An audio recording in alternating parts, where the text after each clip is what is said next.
Shalom, shalom, frères et sœurs en Christ, et bienvenue à la Rhapsodie du vendredi 19 août 2022. Rhapsodie écrite par le pasteur Chris Oyakilome, et la lecture vous est offerte par les vérités de l'Évangile. Le thème d'aujourd'hui est reconnaître la vérité. Et le verset de Romains 10, verset 9 à 10 qui dit: si tu confesses de ta bouche le Seigneur Jésus, et si tu crois de ton cœur que Dieu l'a ressuscité des morts, tu seras sauvé. Car c'est en croyant du cœur qu'on parvient à la justice, et c'est en confessant de la bouche qu'on parvient au salut, selon ce que dit l'Écriture. Alléluia. Fin du verset.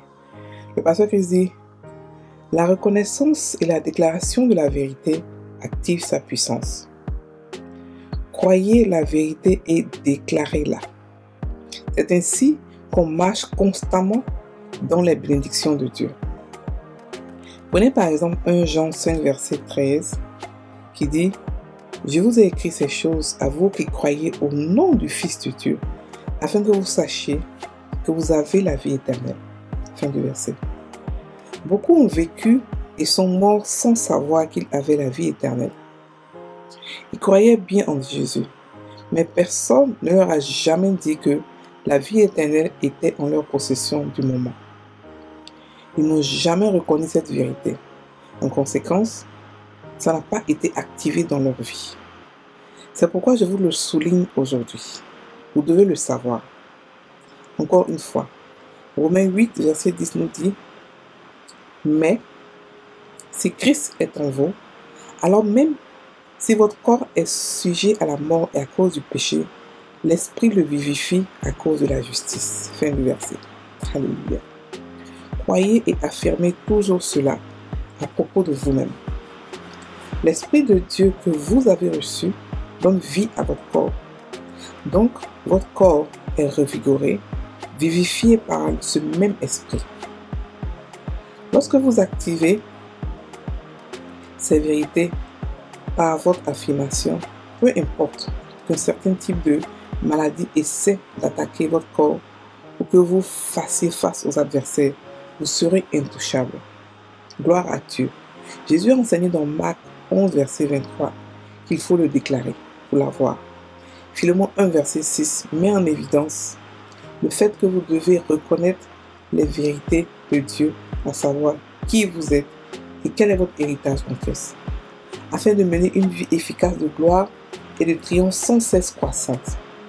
Il a dit: afin que la communication de ta foi devienne effective par la reconnaissance de tout bien qui se trouve en toi en Jésus-Christ. Alléluia. Alors aujourd'hui, le pasteur nous parle de quelque chose de vraiment important qui est reconnaître la vérité. Et il a pris le verset de Romains 9, verset 10, verset 9 à 10 qui nous parle de la prière du salut. Le verset nous dit quoi? Qu'il faut, pour devenir chrétien, il faut d'abord croire, ensuite confesser. Il faut d'abord croire dans ton cœur que Jésus est Seigneur, qu'il est ressuscité des morts, et ensuite confesser. Pourquoi confesser? Parce que la confession active la puissance de Dieu. Alléluia. Donc pour devenir chrétien, pour être appelé enfant de Dieu, il faut faire la déclaration de foi. Il faut déclarer sa seigneurie sur vous. Et ainsi, il faut naître de nouveau. Pour ceux qui croient qu'on est chrétien ou parce qu'on est né dans une famille chrétienne, parce que nos parents sont chrétiens, on est chrétien, non, détrompez-vous. Chacun de nous doit faire sa confession de foi pour devenir chrétien. Parce que cette confession active la puissance de Dieu dans votre vie. Lorsque vous confessez ça, automatiquement vous êtes changé, vous partez, vous quittez les ténèbres à la lumière. C'est un truc automatique. Vous mourrez, vous ressuscitez, vous partez des ténèbres à la lumière et Dieu vous donne tout ce qu'il a prévu pour vous en tant qu'enfant de Dieu, qui la vie éternelle en tant qu'enfant de Dieu. Il vous donne toute la vie éternelle. Il vous donne la vie éternelle. Alléluia. Donc, la puissance de Dieu, la vérité, confesser la vérité, déclarer la vérité, active les bénédictions de Dieu sur vous, active la puissance de Dieu sur nous. Alléluia. Le pasteur a pris l'exemple de des gens qui sont devenus chrétiens, qui sont pas forcément devenus chrétiens, mais qui ont cru qu'ils étaient chrétiens, mais qui n'ont jamais confessé la vie de Dieu. Ils n'ont jamais déclaré. Donc, ils sont devenus juste chrétiens, mais parce qu'ils n'ont pas déclaré la vie éternelle sur eux, ils n'ont jamais profité des bienfaits que la vie éternelle apporte. Ils n'ont jamais profité de la prospérité, profiter de la santé divine, profiter du nom de Jésus, profiter de tout ce qu'il y a comme paquet de la vie éternelle. Ils n'ont pas profité de cela parce qu'ils n'ont pas déclaré cela. Ils se sont dit que s'ils déclarent, Satan va entendre, Satan va les malmener. Mais ils n'ont pas su que Satan est en dessous de nous. La Bible dit que nous avons le pouvoir sur les serpents, sur les scorpions et sur toute la puissance de l'ennemi et rien ne peut nous nuire. Donc nous n'avons pas à avoir peur de Satan. Nous devons déclarer. Parce que la déclaration active la puissance de Dieu dans notre vie. Pour ceux qui veulent avoir le feu dans leur vie, commencez à déclarer qui vous êtes. N'ayez pas peur. Soyez fiers de qui vous êtes. Commencez à déclarer ce que vous avez en Christ, ce que vous êtes en Christ, ce que vous pouvez faire en Christ.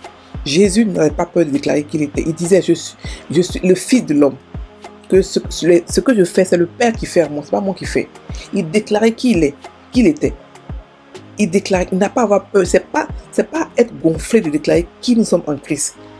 Non, un chrétien ne doit pas se taire pour être calme, pour dire non, je ne veux pas parler. Non, on doit parler, on doit se déclarer. Alléluia. Et le pasteur nous explique aussi que, par exemple, la maladie arrive et vous ne savez pas que vous avez la vie éternelle qui est au-dessus de la maladie. Donc vous ne déclarez pas, vous ne refusez pas. Si vous ne refusez pas, c'est comme si vous acceptez la maladie. Celui qui a un mal de tête et qui ne parle pas, qui ne dit pas je refuse le mal de tête, la maladie s'assoit. Ne pas parler, c'est comme accepter. C'est comme accepter votre sort. Et la maladie reste. Mais si vous la chassez, si vous déclarez, si vous refusez la maladie, elle va partir. Parce que vous êtes des enfants de Dieu. Vos paroles aussi sont oint. Vos paroles, vos déclarations sont aussi oint, comme celles de Dieu. La Bible dit que la parole de Dieu ne tombe pas sans avoir fait de l'effet. Vous aussi, vos paroles ne vont pas comme ça sans avoir fait de l'effet. Alléluia. Donc, vous devez préserver votre corps vous-même. Vous devez prendre soin de votre corps vous-même par vos propres déclarations. Alléluia. Le pasteur aussi parle de comment est-ce que vous pouvez aussi déclarer, reconnaître la vérité de Dieu, qui vous êtes, qu'est-ce que vous avez, quel état vous avez en déclarant. Et il nous parle de la foi. Par exemple, Jésus a parlé de la foi. Il a dit que si quelqu'un dit à cette montagne, lève-toi et jette-toi dans la mer, et qu'il ne doute pas dans son cœur, mais croit que ce qu'il dit arrive, il le verra s'accomplir. Ça veut dire que la croyance seule dans le cœur n'est pas suffisante. Il faut déclarer. Il est important de déclarer qui vous êtes, ce que vous avez. Il faut déclarer. Parce que nous déclarons en tant qu'enfants de Dieu, ce que nous faisons, nous écrivons cela dans notre cœur. Nous décrétons des lois. Nous validons. Nous affermissons ce que nous avons dit par nos déclarations. Alléluia. La terre entière a été créée par la déclaration, par la parole de Dieu. Donc si la parole de Dieu est dans notre bouche, nous sommes nés de la parole de Dieu. Donc quand nous parlons, nous aussi, nous sommes la parole de Dieu.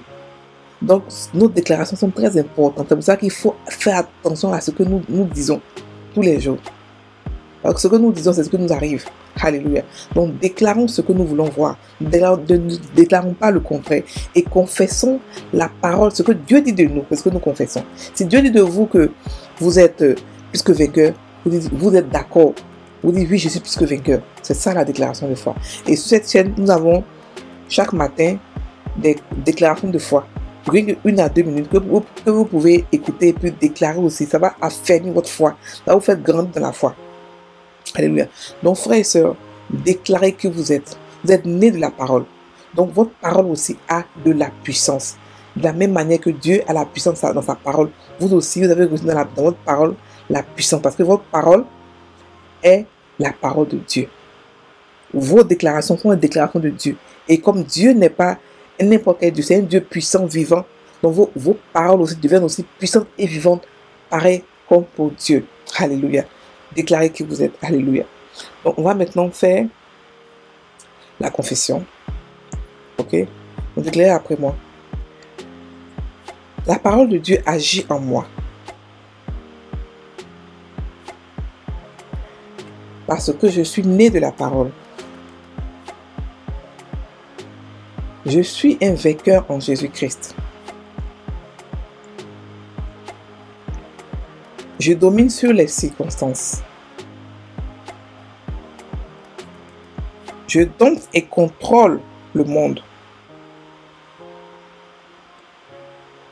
à travers mes proclamations de foi. Je fais toujours des progrès. Étant fructueux et productif dans ma marche avec Dieu.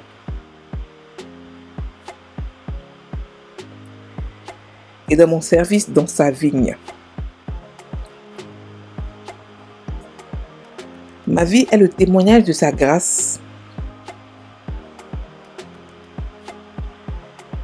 Alléluia. Amen. Frères et sœurs en Christ, soyez bénis. Passez une très bonne journée. On se retrouve demain.